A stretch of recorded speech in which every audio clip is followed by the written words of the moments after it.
Hey, aujourd'hui, on a vraiment l'occasion d'entendre le témoignage de deux personnes qui vont se faire baptiser. C'est toujours une joie de voir des gens et entendre des gens qui se font baptiser.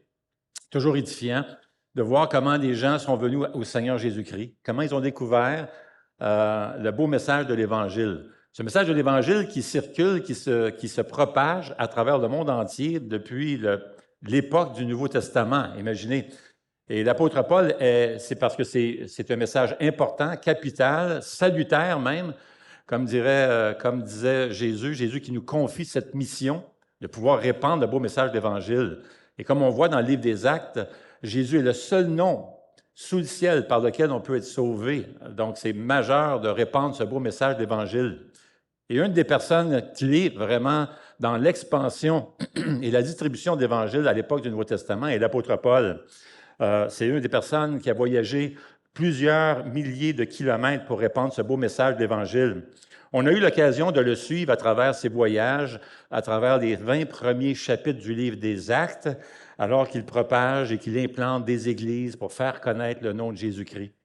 Il y a eu de beaux moments, de grands moments, et c'était particulièrement vrai pour Paul qui était en mission de répandre ce beau message.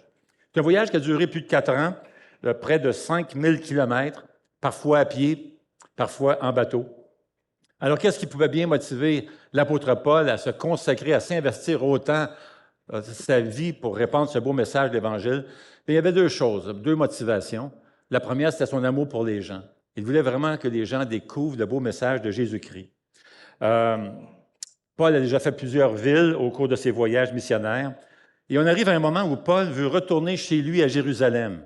Il a présenté le message de l'Évangile à plusieurs non-juifs dans toute la région, mais voilà que maintenant, il veut retourner dans sa ville à Jérusalem pour communiquer le beau message de l'Évangile à la communauté juive.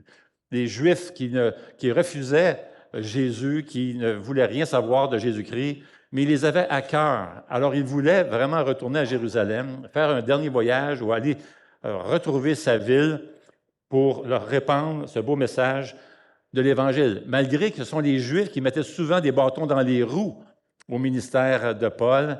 Il veut quand même retourner à Jérusalem pour leur faire découvrir Jésus-Christ et le message de l'Évangile. Vous savez, ça faisait des siècles que l'Ancien Testament annonçait la venue du Messie, Jésus-Christ. Alors, il veut leur faire découvrir que Jésus est le Messie, le Sauveur tant attendu. Une autre motivation vraiment qui poussait Paul à retourner à Jérusalem, c'était son amour pour l'Évangile. Ce beau message de l'Évangile. Vous savez, l'Évangile veut dire la bonne nouvelle. Et la bonne nouvelle, c'est la suivante. Il y a Dieu, il est parfait, nous ne sommes pas parfaits, et parce qu'on n'est pas parfait, qu'on est imparfait, on est pris. Et la Bible dit qu'on est perdu dans nos péchés. Mais Dieu a envoyé son Fils, qui est parfait, et il est allé à la croix prendre notre place. Il est allé mourir à notre place sur la croix pour payer pour nos péchés. Et il est ressuscité le 3e jour, comme il l'avait prédit, confirmant donc que Dieu acceptait son sacrifice parfait pour nos péchés. Ça, c'est la bonne nouvelle. Jésus n'a pas seulement payé pour nos péchés qu'on a fait dans notre vie, mais il nous a purifiés si bien qu'il peut vivre maintenant en nous. Le Saint-Esprit habite maintenant en tous ceux et celles qui ont Jésus dans leur vie. Il n'est pas seulement avec nous, mais il vit en nous. Et c'est ça le magnifique message de l'Évangile. Et c'est ce qui incite Paul à retourner chez lui à Jérusalem. Il veut donc apporter ce message de l'Évangile dans la communauté juive. Alors qu'il est en chemin, pour retourner chez lui, on va prendre la lecture dans Actes 21. Et vraiment, je vais vous lire un très court verset. On va commencer par un court verset, mais on va passer à travers quand même quelques versets. Mais je veux juste nous mettre dans le contexte. Alors, Acte 21, si vous avez l'occasion de lire et suivre avec moi, on va lire 4 mots. Acte 21, 1, qui dit ceci. « Après nous être séparés. » On arrête là, d'accord? « Après nous être séparés. » Séparés de qui? Bien, Paul parle de sa visite à Éphèse. Il a passé quelque temps là-bas, alors qu'il les quitte, les sœurs, les frères se sont tous amassés autour de lui, Ils ont prié pour lui et lui ont dit au revoir. C'est un au revoir déchirant. C'est difficile de dire au revoir, particulièrement quand tu as aimé des gens. Et vous savez, l'amour, c'est plus de dire « Ah, moi, j'aime tout le monde ». Non, l'amour, il y a des sacrifices à faire dans l'amour. Sacrifices, et tu t'investis dans la vie de d'autres personnes, généreusement d'ailleurs. Et ici, on parle de 3 ans, donc c'est un déchirement et pour Paul et pour la famille de Dieu, les frères et les sœurs. Ces chers chrétiens ne veulent pas que Paul les quitte. Paul est important pour eux et ils sont importants pour Paul. Et l'un des 7 compagnons de voyage de Paul, qui est aussi l'auteur du livre des Actes, s'appelle Luc, c'est un médecin, c'est lui qui écrit le livre, nous informe ce qui suit. Alors, il va dire au verset, on recommence au verset 1 jusqu'au verset 3. Après nous être séparés, nous avons pris la mer pour aller directement à Kos, puis le lendemain à Rhodes, et de là à Patara. Ayant trouvé un bateau qui faisait la traversée vers la Phénicie, nous sommes montés à bord et sommes partis. Arrivés en vue de l'île de Chypre, nous l'avons laissé à gauche, poursuivant notre route du côté de la Syrie pour débarquer à Tyr. Le bateau devait en effet décharger sa cargaison. Moi, j'aimerais juste ouvrir une parenthèse avant de continuer la lecture ici, puis souligner un petit détail, de voir l'exactitude de la Bible. On dit souvent que la Bible est inspirée de Dieu, qu'il y a un auteur divin derrière ce livre, magnifique livre, que Dieu a inspiré littéralement dans l'original, ça dit insuffler les mots aux auteurs, aux écrivains humains. Dieu s'est servi miraculeusement d'auteurs écrivains, plus de 45, et il les a inspirés mot à mot les Écritures saintes. Maintenant, c'est un miracle. Maintenant, il y a plusieurs évidences qui démontrent l'inspiration de la Bible. Laissez-moi vous en souligner. On en donne parfois de temps en temps, mais laissez-moi vous en souligner un. Ce livre est définitivement pas un fable ou un conte de fées. Il y a trop d'exactitude, il y a trop de détails. Juste pour donner un exemple, l'auteur du livre des Actes, c'est un médecin, c'est Luc, un homme brillant.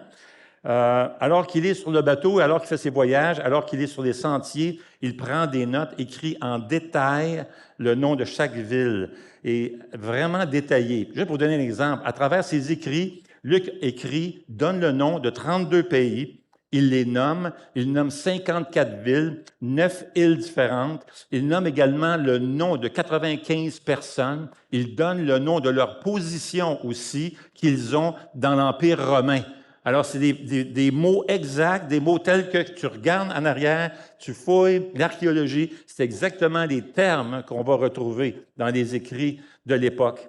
Beaucoup d'exactitude. Il donne les noms et les titres des gens, même que ce soit des leaders dans l'Empire romain, que ce soit des leaders dans la synagogue, que ce soit des leaders dans l'Église. Beaucoup de détails. Le livre des Actes est l'un des plus grands manuscrits archéologiques de toute l'histoire.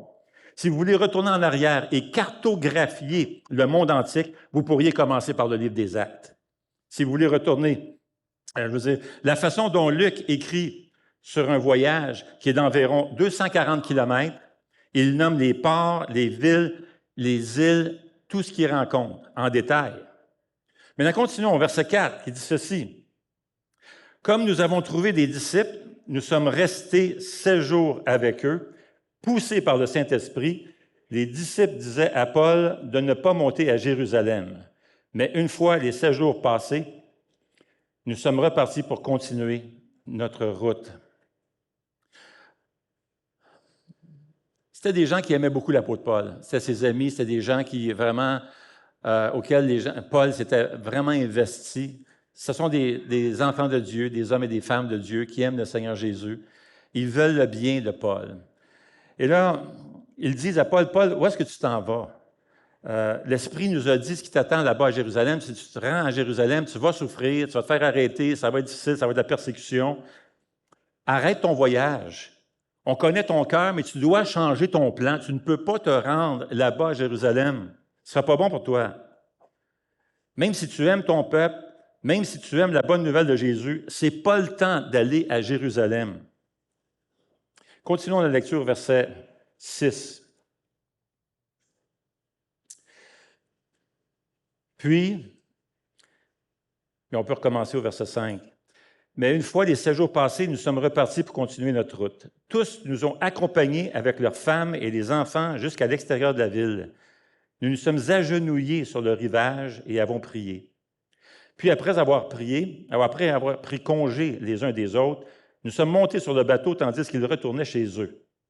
Mettant un terme à notre navigation, nous sommes allés de Tyr à Ptolémaïs, où nous avons salué les frères et sœurs et passé un jour avec eux.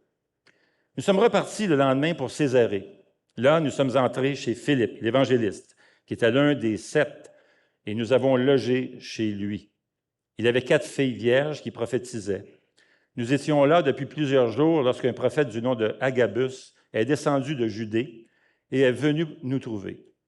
Il a pris la ceinture de Paul, s'est attaché les pieds et les mains et a dit, « Voici ce que déclare le Saint-Esprit, l'homme à qui appartient cette ceinture. Les Juifs l'attacheront de la même manière à Jérusalem et le livreront entre les mains des non-Juifs. En attendant cela, nous-mêmes et les croyants de Césarée, nous avons supplié Paul de ne pas monter à Jérusalem. Alors il a répondu, « Que faites-vous là à pleurer et à me briser le cœur? Je suis prêt non seulement à être emprisonné, mais encore à mourir à Jérusalem pour le nom du Seigneur Jésus. » Comme il ne se laissait pas persuader, nous n'avons pas insisté et nous avons dit que la volonté du Seigneur soit faite. Maintenant, ils se sont rendus jusqu'à Césarée, c'est tout près de Jérusalem. Alors, Paul est presque arrivé à Jérusalem. Il va rester chez Philippe. Vous savez, Philippe, c'est celui qu'on a vu au début des Actes. C'est un évangéliste, c'est lui qui avait partagé l'Évangile à un Éthiopien. Il l'avait baptisé, tout ça. Et c'est celui qui faisait partie aussi des sectes, ce qu'on pourrait peut-être considérer comme des diacres, dans Acte 6. Alors, il va chez Philippe.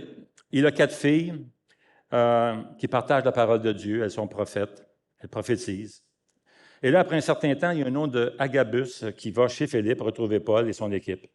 Agabus avait déjà prédit la famine, qu'une famine arriverait, et c'est arrivé. Donc, t'écoutes un gars comme ça, c'est un gars sérieux, là. Il prend la ceinture de Paul, s'attache les pieds et les mains et dit, « Voici ce qui t'attend à Jérusalem, Paul. » Et c'est à ce moment-là que Luc, qui est l'auteur du livre des Actes, et les autres disciples, en mission avec eux et avec Paul, et les chrétiens de Philippe, alors toute la gang, ont supplié Paul de ne pas aller à Jérusalem. Et qu'est-ce qu'on voit? Paul ne se laisse pas persuader. Et là, après quelque temps, ils sont allés à Jérusalem. Maintenant, c'est le 3e voyage de Paul, et tout le long du chemin vers Jérusalem, les chrétiens n'arrêtent pas de lui dire de ne pas aller à Jérusalem. Et pourtant, Paul va rester ferme. Il est entêté. Êtes-vous entêtés, vous autres, des fois? Ah ouais, je vois de la femme, ta femme a dit oui, elle a fait un signe comme ça, elle a dit oui. Mon mari est entêté. Mais ça nous arrive d'être entêtés. Mais moi, ce que j'aime, c'est de voir des gens qui sont entêtés pour le Seigneur. Amen. Il y a des gens, mon ami, qui, quoi qu'il arrive dans leur vie, ils vont avoir des épreuves, des échecs, mais ils restent fermes à suivre et à faire la volonté du Seigneur et à lui obéir. J'ai rencontré justement une femme comme ça cette semaine. C'était tellement touchant. Mon ami, on avait le cœur brisé. Elle nous racontait sa vie, son passé, tout ça. Elle a eu tellement de souffrances dans sa vie, tellement d'épreuves. Incroyable. On pourrait faire un film. C'est incroyable. Mais cette femme est déterminée à être fidèle, à marcher avec le Seigneur. Et c'est vraiment beau de voir ça. Être entêté pour Dieu. Ça, c'est glorieux, ça. Maintenant, on aime voir des gens entêtés pour le Seigneur Jésus. Ce qui est intéressant dans ce passage, c'est que tout le monde dit à Paul de ne pas aller à Jérusalem. Maintenant, on parle d'hommes et de femmes de Dieu, là, des gens consacrés, des gens remplis du Saint-Esprit. Et ils disent à Paul, tu t'en vas pas là. Des femmes et des hommes de Dieu. Et pourtant, Paul tenait à y aller. Sa motivation et son amour pour les gens et pour l'Évangile le poussait, l'incitait à se rendre à Jérusalem. Et son souci, c'était le progrès de l'Évangile, les avancées pour le royaume de Dieu, pour l'Église de Jésus-Christ, de voir de plus en plus de personnes de venir à Jésus-Christ. Maintenant, Paul est entouré de femmes et d'hommes qui disent exactement le contraire de lui. Quand on regarde le contexte, on comprend que Paul ne va pas contre le Saint-Esprit, au contraire, il va avec l'Esprit. Il dira même qu'il a été lié par le Saint-Esprit à se diriger à Jérusalem. Maintenant, ça nous emmène à nous poser une question ici. Comment découvrir qui on est vraiment? Car une fois qu'on sait qui on est vraiment, on sait ce qu'on est censé faire, où le faire et comment le faire. Comment découvrir qui je suis vraiment? Pourquoi je suis là? Quel est mon but dans la vie? On voit Paul aller contre la vie de ses amis, même ses disciples, ses églises et les autres leaders spirituels. Même Luc, qui est l'auteur du livre des Actes, dit « Nous avons essayé de lui faire changer d'idée. » Même Luc, Luc, c'est le gars qui a écrit l'Évangile de Luc, là, c'est un homme de Dieu. Il essaie de convaincre Paul de faire changer d'idée et de ne pas aller à Jérusalem. Acte 20, verset 3. Alors, quand on recule un petit peu en arrière, on retourne dans le chapitre 20. Paul se rend en Grèce, où il séjourne 3 mois. Il était sur le point d'embarquer pour la Syrie, mais comme des Juifs formaient un complot contre lui, il décide de changer son plan et de repartir par la Macédoine. Maintenant, Paul apprend que des Juifs veulent le tuer. Il veut prendre le bateau pour se rendre en Syrie, mais étant donné qu'il y a des gens qui veulent le tuer, là, il réfléchit, puis il décide de changer son plan et de faire un détour. Maintenant, ce qu'on voit chez Paul, donc, c'est qu'avoir la foi, c'est pas être stupide. C'est un gars réfléchi, là. Alors, il utilise sa sagesse. Il dit, OK, il y a des gens qui veulent me tuer, alors je vais faire un détour, je vais changer mon plan. La foi en Dieu ne dit pas, hey, il y a des gens qui veulent me tuer, attends-toi, attends un peu, on va aller voir s'ils vont être capables de me tuer. C'est pas ça, là. C'est pas ça qu'on voit chez Paul. La foi dit plutôt, OK, ils veulent me faire du mal, OK, je vais prendre un autre chemin. Maintenant, regardez bien ce qui se passe. Verset 13, un peu plus loin, chapitre 20. Quant à nous, alors c'est Luc qui parle, qui est l'auteur, nous avons pris les devants pour embarquer sur un bateau à destination d'Assos. Nous devions y reprendre Paul, conformément à ses instructions, car il voulait faire la route à pied.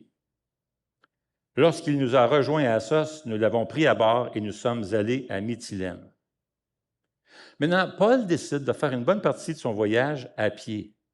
Est-ce qu'il y avait une menace pour le tuer? Absolument pas. Il dit à ses compagnons, « Je vais vous retrouver plus loin. » Alors, il prend une marche, une méchante marche, une marche de 3 jours, 50 kilomètres. Maintenant, on ne sait pas pourquoi, on a juste cette phrase-là qui dit « Il voulait faire la route à pied ». Un petit détail. Paul a fait face à de l'opposition 3 fois au cours de ses 12 ans de voyage missionnaire, puis il réalise que certaines personnes veulent vraiment le tuer. Et plus il s'approche de Jérusalem, plus la pression monte, et il réalise ce qu'il doit faire. Je pense que Paul savait que s'il restait auprès des gens qui l'aimaient autant, et il l'aime beaucoup, il l'empêcherait de se rendre à Jérusalem. Il y aurait beaucoup de pression. Paul avait besoin d'être seul avec Dieu. Il décide de partir tout seul. Maintenant, Paul ne partait jamais seul. C'est vraiment un cas isolé où il s'en va tout seul, passer 3 jours à prendre une marche, marcher, puis se rendre 50 kilomètres parce qu'il avait besoin d'être seul avec Dieu. Et vous savez quoi? C'est ce qu'on a besoin. C'est vraiment dans ces moments où nous sommes seuls avec Dieu, où Dieu nous redonne la force de poursuivre sa mission. Voyez-vous, si sa motivation était son amour pour les gens et son amour pour l'Évangile, il avait besoin de trouver ce qui était le mieux pour le royaume. Pas ce qui était mieux pour lui, ce qui était mieux pour le royaume de Dieu. Et après que le bateau ait fait la route et s'est rendu à bon port, c'est là qu'il rencontre les chrétiens à Éphèse. Et c'est vraiment touchant, chapitre 20, verset 22. Et c'est Paul qui parle, et voici ce qu'il dit. Il dit, « Maintenant, voici que, lié par l'Esprit, je vais à Jérusalem sans savoir ce qui va m'arriver. Je sais seulement que de ville en ville, l'Esprit Saint m'avertit que des liens et des souffrances m'attendent. Mais je n'y attache aucune importance. Je ne considère pas ma vie comme précieuse, pourvu que j'accomplisse avec joie ma course et le ministère que le Seigneur Jésus m'a confié. Annoncer la bonne nouvelle de la grâce de Dieu. Désormais, je le sais, vous ne verrez plus mon visage. Vous tous, au milieu de qui j'ai passé en prêchant le royaume de Dieu. » Paul leur dit, « Je m'en vais à Jérusalem. C'est l'Évangile qui me pousse. Je ne sais pas ce qui va se passer, mais je sais une chose, mon ami, ça ne sera pas drôle, ça ne sera pas bon. Dans chaque ville que j'ai traversée, j'ai entendu parler d'emprisonnement. Dans chaque ville que j'ai traversée, on m'a dit de mauvaises choses qui m'attendent à Jérusalem, mais j'y vais quand même. Et j'en suis tellement convaincu que je dois vous dire que vous ne me verrez plus jamais. T'es vraiment convaincu, là? Oui, on sait vraiment ce qui s'est passé pendant ces 3 jours-là, mon ami. Il s'est vraiment donné au Seigneur et il s'est rapproché de Dieu, s'est donné à Dieu. Il avait besoin de ce temps seul avec Dieu pour se remettre sur le bon chemin. D'ailleurs, c'est ce que Jésus faisait.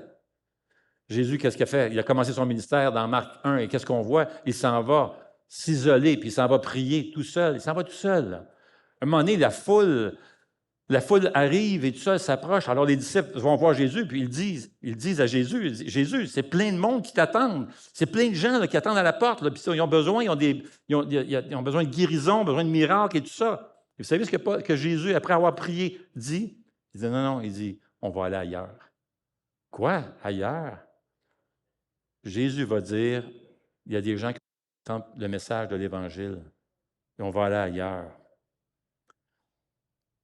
On va plutôt apporter le message de l'Évangile. Alors, comment Jésus était-il si certain qu'il n'était pas supposé répondre à tous ces besoins des gens qui étaient là, qui attendaient à la porte pour le voir? Bien, parce que très tôt le matin, il était seul avec son Dieu. Il savait qui il était et ce qu'il devait faire. C'est la même chose pour Paul. On ne voit jamais Paul voyager tout seul, mais il part là pendant ces 3 jours pour être seul avec Dieu. Maintenant, parce qu'il sait que ses amis vont essayer de mettre de la pression pour qu'il n'aille pas à Jérusalem, parce qu'il l'aime, et je peux comprendre ça. Imagine tes parents, là, et ta fille vient te voir de 21 ans pour te dire, savez-vous, moi, j'ai vraiment à cœur d'aller dans un territoire, le Seigneur m'appelle, je suis convaincu que le Seigneur m'appelle d'aller dans un territoire qui est dangereux, mais le Seigneur m'appelle d'aller là pour présenter le message de l'Évangile. Comme parent, qu'est-ce que tu ferais? Je connais d'autres endroits, tu sais, comme Gatineau, c'est moins pire, tu sais, c'est comme... non, tu peux servir le Seigneur là-bas et tout ça, tu sais. Alors, je peux comprendre ça comme parent, je peux comprendre des gens qui t'aiment, qui veulent te protéger de la souffrance. Ces gens-là aiment Paul, mais ils ne veulent pas qu'il souffre. Alors ça, c'est normal. On comprend ça. Il est devant ses meilleurs amis. Et il y a verset 4 qui dit, poussés par l'Esprit, les disciples disaient à Paul de ne pas monter à Jérusalem. Il n'est pas question d'avoir un ordre de Saint-Esprit qui dit de ne pas y aller, là, parce que Paul vient de dire qu'il a été lié par l'Esprit Saint pour se rendre là-bas. Non, je pense que l'idée, c'est juste, la signification de ça, c'est que le Saint-Esprit a révélé ce qui attendait Paul, tout comme Agabus, même chose. Parce que la mission de Paul à Jérusalem lui a été confiée par le Seigneur Jésus lui-même. Alors, au chapitre 20, Paul dit que c'est Jésus qui lui a confié cette mission. Maintenant, c'est dur pour Paul. Les chrétiens le suppliaient de ne pas partir. Il restait juste 7 jours à Tyr, et pourtant, quand il part, qu'est-ce qu'on voit? Tous, femmes, les enfants, tout le monde se sont amassés autour de Paul pour prier pour lui, sont mis à genoux et prier avec lui. Ils l'aimaient. Maintenant, j'aurais bien aimé entendre leurs prières. Vous savez, je ne sais pas, est-ce que des fois tu passes des messages à travers tes prières? Seigneur, montre à Julie que tu m'as montré qu'elle était pour être ma femme. Tu sais, Julie n'est pas loin, tu sais. Montre-lui, Seigneur. Seigneur, on aime Paul, c'est un homme de Dieu et on sait qu'il est un consacré, mais Seigneur, il est en train vraiment de faire une erreur. Tu vois tous les frères et les sœurs, Seigneur, montre-lui, raisonne-le, Seigneur. Hey, ça ne devait pas être facile. J'imagine même que certaines des prières devaient être un petit peu agressives. Parce que quand tu as beaucoup d'affection, apparemment, on se fâche plus envers les gens qu'on aime le plus. Parce qu'il y a un lien tellement fort d'amour, d'intimité. Là, alors, moi, je pourrais présumer qu'il y aurait peut-être un petit peu de colère, même un peu dans les prières. Ça devait être tellement déchirant pour Paul. Parce qu'il les aimait, puis il sait que c'est par amour qu'ils veulent pas qu'il les quitte. Et puis, c'était pas fini. Il a subi davantage de pression à Césarée, comme on le voit dans les versets qu'on a lus, versets 7 à 12. Ce qu'on voit, c'est que ce sont des gens qui aiment Paul, qui essaient de dissuader. Même l'auteur des Actes, imagine-toi là, même Luc, il l'a dit. Il dit, on a essayé de le convaincre de ne pas y aller. Mais Paul ne se laisse pas influencer. Comment faire pour que toi et moi arrivions à un point où on sait qui on est et ce qu'on est censé faire? Cette conviction où tu dis, je sais qui je suis, je sais pourquoi je suis ici, je sais quelle est ma raison d'être. Il m'arrive de rencontrer des gens parfois, puis les gens me disent, Normand, je ne sais vraiment pas, moi, qu'est-ce que le Seigneur s'attend de moi, je veux faire sa volonté et tout ça, mais je cherche la volonté de Dieu. Certains d'entre nous ont des décisions, on a des décisions difficiles à prendre parfois. On se demande quelle est la volonté de Dieu, mais parfois aussi on se demande est-ce qu'on va être capable d'accomplir cette volonté-là. Et l'histoire de la lutte de Paul nous donne des indications pas mal utiles sur la manière de ne pas dérailler en suivant les directives de Dieu à notre égard. Alors, comment connaître la volonté de Dieu pour ma vie? Comment connaître ma raison d'être? Bien, on ne saura jamais qui on est vraiment jusqu'à ce qu'on sache à qui je suis réellement. D'accord? La différence est très importante entre qui je suis et à qui je suis. Dès le moment où tout est à propos de moi, bien, je deviens le centre de mon univers. J'essaie de bâtir mon royaume. Mais quand je découvre à qui j'appartiens, à qui je suis, le Seigneur Jésus, à partir du moment où je comprends cette vision chrétienne de l'abandon, c'est-à-dire de m'abandonner à Dieu, de laisser contrôler ma vie, je ne suis plus le centre de mon univers. Ce n'est plus une question de moi. Le Seigneur Jésus a ma vie entre ses mains. Ça semble contradictoire, mais c'est là que se trouve la vraie liberté. Oui, vraiment. On peut penser que d'abandonner notre vie au Seigneur, Jésus, va nous rendre prisonniers, puis ça va être étouffant. Mais c'est le contraire qui arrive. C'est là que se trouve la vraie liberté. Maintenant, il y a des gens qui trouvent que la vie chrétienne est étouffante. Et j'avoue, des fois, c'est plus de notre faute, nous, les chrétiens. Parce qu'on met tellement de lois, de règles, de ci, de ça, fais ci, fais ça, puis tout ça. Malheureusement, c'est un peu comme ça. J'étais chrétien de première génération au Québec. Là, il y a eu tout un réveil, comme je le disais, elle expliquait l'autre jour. Il y a eu 475 églises qui ont commencé en l'espace de quelques années. On était en 8 ans, l'espace de 8 ans. Il y a tellement de gens qui se sont convertis, tout ça. Puis, on ne connaissait pas beaucoup les Écritures, alors on voulait bien faire, on aimait le Seigneur, on voulait, alors là, on t'élève tes enfants, puis tu es rigide, il ne faut pas que tu fasses ci, il faut que tu fasses ça, puis tout ça. Là, tu as ta grosse liste de vie chrétienne, etc., etc. Là, c'est sûr qu'à quelque part, c'est comme étouffant, c'est comme tu glisses comme dans une religion, là, c'est plus le christianisme tel que les Écritures l'enseignent. Et ça a étouffé plusieurs personnes au Québec. Mais c'est des erreurs, il y a beaucoup d'erreurs qui se sont glissées là-dedans. D'ailleurs, c'est la raison pour laquelle l'équipe pastorale a décidé de commencer une nouvelle série en septembre, une mini-série qui va s'appeler « Éveil à la grâce ».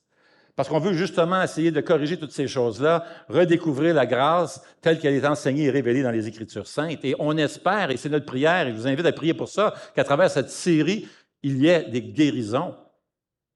Il y a même une sœur qui me partageait ça exactement cette semaine, que depuis qu'elle vient ici, depuis qu'elle vient ici, depuis qu'elle entend les messages, elle découvre la grâce et ça lui fait tellement du bien. Ça guérit, ça le guérit des blessures. C'est une femme qui a plusieurs années dans le Seigneur. Il y a une guérison qui a eu lieu, c'est opéré dans son cœur à découvrir la beauté, la richesse de la grâce qui se trouve dans les Écritures. Il y a tellement de liberté à s'abandonner au Seigneur. Pour l'apôtre Paul, le plan de Dieu était plus important que son propre plan. En fait, le plan de Dieu pour Paul représentait une priorité supérieure à toute autre chose ou à toute autre personne. Et ce genre d'abandon nous procure beaucoup de joie. S'abandonner à la volonté de Dieu. C'est là que se trouve la vraie liberté.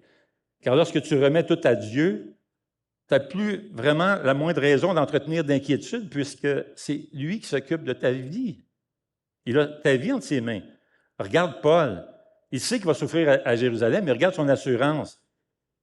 Il dit au verset 12, en entendant cela, nous-mêmes et les croyants de Césarée, nous avons supplié Paul de ne pas monter à Jérusalem. Alors il a répondu, « Que faites-vous là à pleurer et à me briser le cœur?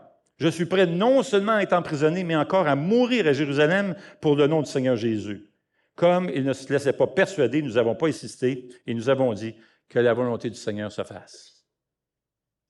On pourrait se dire, mais pourquoi, Paul, tu vas dans la gueule du lion? Voyons donc, c'est inutile. Tu vas perdre, tu serais beaucoup plus utile à rester ici. Alors que là, tu t'en vas à Jérusalem, tu vas te faire mettre en prison, tu vas être lié, tu ne pourras pas rien faire, tu ne seras pas utile. À quoi ça sert? Bien, j'aime cette parole de Oswald Chambers dans son livre de méditation quotidienne, Tout pour qu'il règne. Il dit, remarquez que Dieu semble parfois gaspiller ses serviteurs. Au point de vue humain, il les place à des endroits où ils semblent inutiles. Nous disons, Dieu me veut ici parce que je suis tellement utile. Mais Dieu place ses serviteurs là où ils pourront le glorifier. Et nous n'avons pas à en juger nous-mêmes. Il sait ce qu'il fait. Dieu sait ce qu'il fait. Quand j'abandonne ma vie au Seigneur Jésus, je découvre que ce ne sont pas mes problèmes, mais les siens, parce que je suis à lui. Que mes problèmes soient gros ou petits, ce ne sont pas mes problèmes. Pourquoi? Parce qu'il n'y a pas de moi, mais le Seigneur. Je trouve ma valeur en sachant à qui je suis. Je ne suis pas ce que le monde me dit. Je n'ai pas besoin de passer mon temps à voir et à essayer de sonder le terrain. Qu'est-ce que les autres pensent de moi? Non. Ma valeur est en le Seigneur Jésus-Christ. Regarde ce que le Seigneur dit dans Jérémie 1. Il dit, avant de te former dans le ventre de ta mère, je te connaissais. Éphésiens 2,10, il dit, ce que nous sommes, nous le devons à Dieu, car par notre union avec le Christ Jésus, Dieu nous a créés pour une vie riche d'œuvres bonnes qu'il a préparées à l'avance afin qu'on puisse les accomplir. Ce que ça dit, c'est que c'est Dieu qui t'a fait. C'est lui qui t'a tricoté ensemble dans le ventre de ta mère. Tu as un but, tu as une identité, une signification. Tu es l'œuvre de Dieu. Et dans l'original, ça dit dans Éphésiens 2, nous sommes le poème de Dieu, sa création. Paul savait à qui il appartenait. Pour Paul, il se disait, tant que je fais sa volonté, je n'ai pas à me casser la tête avec ce qui va m'arriver. Je sais où je vais et je sais ce qui m'attend. Ça ne sera pas bon pour moi, hein? Mais je sais que ça va être bon pour le royaume de Dieu. Ce sera bon pour l'Église de Jésus-Christ. Vous ne réussirez pas à me faire changer d'idée. Alors, comment connaître la volonté de Dieu pour notre vie? Bien, on ne saura jamais qui on est vraiment jusqu'à ce qu'on sache à qui nous sommes réellement. Aussi, on ne saura jamais qui on est vraiment jusqu'à ce qu'on sache pourquoi on est réellement ici. T'es-tu déjà posé la question? On va dire c'est la question existentielle. Pourquoi tu es ici, toi? Pourquoi Dieu te laisse en vie en ce moment-là? Pose-toi la question. Pourquoi tu existes? Tant qu'on ne sait pas pourquoi on est ici, on ne connaît pas notre raison d'être, notre but, notre signification, on ne connaît pas notre place. Tu as besoin de savoir pourquoi tu es ici, parce que ça te donne un rôle, un but, une position dans cette famille qui est incroyable, qui est merveilleuse dans l'Église de Jésus-Christ. Quand je sais pourquoi je suis ici, je peux dire, voici pourquoi j'ai été créé. Voici mon rôle, c'est l'œuvre à laquelle le Seigneur m'a appelé. J'ai été créé pour accomplir de bonnes œuvres que Dieu a préparées d'avance pour moi. Pense-y, Dieu t'a formé, t'a créé, il t'a préparé, t'a équipé. Il t'a préparé une œuvre, une belle œuvre afin que tu l'accomplisses. Moi, je ne peux pas accomplir l'œuvre que Dieu a préparée pour toi. C'est toi, ça.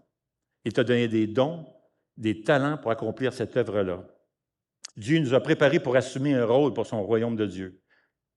Si je prends des décisions dans ma vie, ces décisions sont basées sur quoi? Sur moi, mon confort, ma prospérité, mon succès, ce qui est bon pour moi. Toute ma vie tourne autour de moi. Mes prises de décision, donc, seront prises en fonction de ce qui est bon pour moi. Mais dès l'instant que je suis sérieux d'être un disciple, la seule façon d'être un disciple qui marche avec Jésus, c'est de suivre Jésus. C'est qu'il soit maître de ma vie et je suis sa volonté. Vois-tu, dès le moment où je réalise cela, ma façon de prendre des décisions va changer. Ce n'est plus une question de ce qui fait mon affaire ou encore mon confort. Tout est en fonction de ce qui plaît au Seigneur. Quel rôle le Seigneur m'appelle-t-il à assumer? Quel rôle le Seigneur t'appelle-t-il à assumer? Trouver sa raison d'être, ça fait toute la différence. Quelques questions qui pourront peut-être t'aider. Qu'est-ce qui te passionne? Quels sont tes dons, les dons de l'Esprit? Tu as reçu des dons de l'Esprit, une capacité divine pour accomplir l'œuvre de Dieu que Dieu a préparée d'avance pour que tu les accomplisses. Tu ne sais pas quels sont tes dons? Fais juste servir. Sers. Tu vas voir des gens autour de toi qui vont repérer, vont dire « Hey, toi, vraiment, tu as un don dans tel domaine. » Toutes ces choses ont été placées en nous, cette passion, ce qui nous emballe, les dons, tout ça, toutes ces choses ont été placées en nous afin qu'on puisse accomplir cette belle œuvre que Dieu a préparée. Ça fait une méchante différence pour le royaume de Dieu et pour ta raison d'être et ta valeur. Maintenant, il y a deux embûches qui vont se dresser pour te détourner de la volonté de Dieu. La première, c'est lorsqu'on se soucie plus de suivre les chrétiens que Jésus. J'ai dit les chrétiens, mais dans le fond, ça pourrait être ta famille, ça pourrait être des amis, des collègues de travail, ça peut être la culture. Tu peux te laisser influencer par la culture, puis ça va te détourner tranquillement de la volonté de Dieu. Quand on est plus préoccupé de suivre les gens autour de nous que de suivre Jésus, qu'est-ce qu'on fait? On fait passer ces gens-là avant Jésus. Et on le voit dans le passage ici, c'est ça que les gens veulent faire, sans s'en rendre compte. C'est des gens bien intentionnés qui aiment beaucoup l'apôtre Paul. Mais imaginez si Paul les avait écoutés. Il se serait éloigné carrément de la volonté de Dieu. La volonté de Dieu pour lui est qu'il aille à Jérusalem annoncer la bonne nouvelle de Jésus-Christ. Mais Paul dit non. Et je sais à qui j'appartiens, je sais pourquoi je suis ici. c'est d'aimer les autres en leur offrant la bonne nouvelle de Jésus-Christ. Je sais que ça va aller mal, mais c'est ça que le Seigneur m'appelle à faire, à accomplir.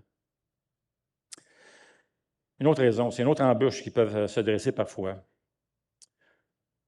C'est lorsque je me soucie plus de mon confort, mon succès, que de l'obéissance. Oui, il y a un danger, il y a une embûche qui peut se dresser, c'est si je fais passer les autres avant moi. Et c'est arrivé, j'entends des gens des fois, un homme qui me racontait qu'il était déjà allé dans une de nos églises. Il avait tellement aimé ça, c'est pas un chrétien, il avait tellement aimé ça, il dit, moi je suis d'accord avec tout ce qui s'enseigne là. Alors j'ai demandé, OK, t'as arrêté d'aller là? Oui, parce que ma mère était contre le fait que j'y aille. C'est une personne qui était assez âgée. Elle dit, ma mère était contre le fait que j'y aille. Alors quand elle est décédée, j'ai cessé d'y aller pour honorer ma mère. Maintenant, moi, je suis pour ça, 100%. Honorer les parents, Dieu veut ça, ça fait partie des 10 commandements. Mais lorsque je dois choisir entre Jésus et mes parents, même ceux qui m'aiment, là, je fais vraiment une gaffe, une erreur, m'éloigner de la volonté de Dieu. Alors, une autre embûche, c'est lorsque j'essaie de poursuivre mon confort, mon succès, plutôt que de l'obéissance. Et c'est probablement ce qui nous guette le plus ici. Nous vivons dans un style, dans une culture qui nous incite à en vouloir plus, toujours plus. Il y a tellement de publicité, tout ça, à en chercher plus. Hey, j'ai vu une toilette cette semaine, juste la toilette, 5 millions de dollars. Nick, dans ta maison, là, tu peux installer ça, là, 5 millions de dollars. Puis apparemment, ce n'est pas la plus chère. Il y en a des plus chères que ça. Écoute, on vit dans une société, mais c'est rendu là, comme c'est farfelu. Là. Le luxe, là, la beauté, tout ça, c'est comme wow! Mais alors, on vit dans cette culture-là, donc c'est un danger qui nous guette tranquillement de se laisser influencer. Moi, j'aime le beau, puis c'est super, c'est tellement beau. Dieu est créatif, la création est belle. Le problème n'est pas là, ne pas se laisser finalement apprivoiser ou influencer, à nous éloigner de ce que Dieu veut pour notre vie à cause de cela. C'est comme la parole a dit, c'est l'amour de l'argent qui n'est pas correct. Ce n'est pas l'argent. Tant mieux si tu en fais beaucoup. Mais c'est l'amour de l'argent qui peut nous détourner vraiment de la volonté de Dieu. Alors, bien-aimés, rappelons-nous, vous et moi, à qui on appartient? À qui t'appartiens? Rappelle-toi de ça. C'est l'apôtre Paul qui a dit dans Galates, ce n'est plus moi qui vis, c'est Christ qui vit en moi. À qui t'appartiens et pourquoi tu es ici? J'inviterai Dominique à venir maintenant et on va juste se courber pendant qu'il avance pour prier. Eh bien, Seigneur notre Dieu, nous voulons te remercier pour ta parole et te remercier pour ceux et celles qui se font baptiser aujourd'hui. Merci d'avoir touché leur vie et d'avoir touché nos vies. Merci pour le beau message de l'Évangile qu'on veut répandre partout, Seigneur, en ton nom, pour ta gloire. Amen.